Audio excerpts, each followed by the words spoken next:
बघा विद्यार्थी मित्रांनो, की आपल्याला गाव स्तरापासून मोठ्या शहरापर्यंत लोकसंख्येच्या दृष्टीनं वर्गवारी कशी असते किंवा एखादी ग्रामपंचायत किती लोकसंख्येपर्यंत काम करते, नगर परिषद, नगरपंचायत, महानगरपालिका किती लोकसंख्येपर्यंत काम करते, ह्याच्यावर आपल्याला भाष्य करायचं आहे.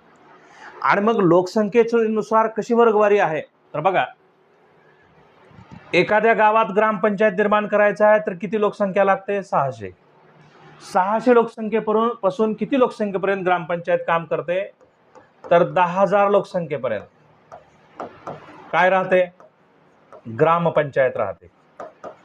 आता मग 10,000च्या पुढे गेली लोकसंख्या किती तर बघा, 10,000 ते 25,000 लोकसंख्या गेली एखाद्या शहराची, तर नागरी स्थानिक स्वराज्य संस्थेचा नवीन प्रकार जो 74व्या घटना दुरुस्तीने अस्तित्वात आला, तो प्रकार निर्माण होतो, ते म्हणजे नगरपंचायत.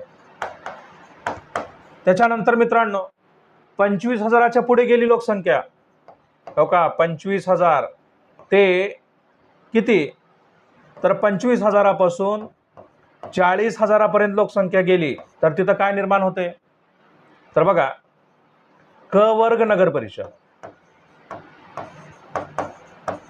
त्याच्यानंतर मित्रांनो, 40,000 ते 1,00,000 लोकसंख्या झाली की तिथं काय निर्माण होते? ब वर्ग नगर परिषद. त्याच्यानंतर 1 ते 3,00,000 लोकसंख्या झाली तर तिथं काय निर्माण होते? अ वर्ग नगर परिषद.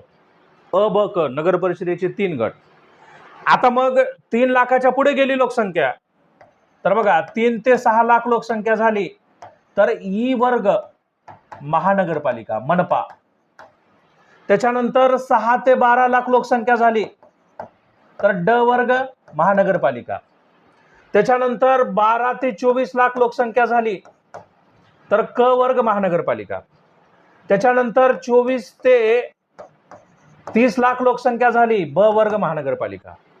आणि त्याच्या पुढे जाऊन 30,00,000च्या पुढे जर लोकसंख्या झाली तर कुठली महानगरपालिका काम करते मित्रांनो? अ वर्ग. अ ब क ड ई असे 5 स्तर या महानगरपालिकेचे पडतात आणि 3 स्तर नगरपालिकेचे पडतात. अशीच नवीन माहिती पाहण्यासाठी नागनाथ उस्तुरे YouTube चॅनल सबस्क्राईब करा, लाईक करा, शेअर करा आणि बेल आयकॉनचं बटन दाबा. धन्यवाद.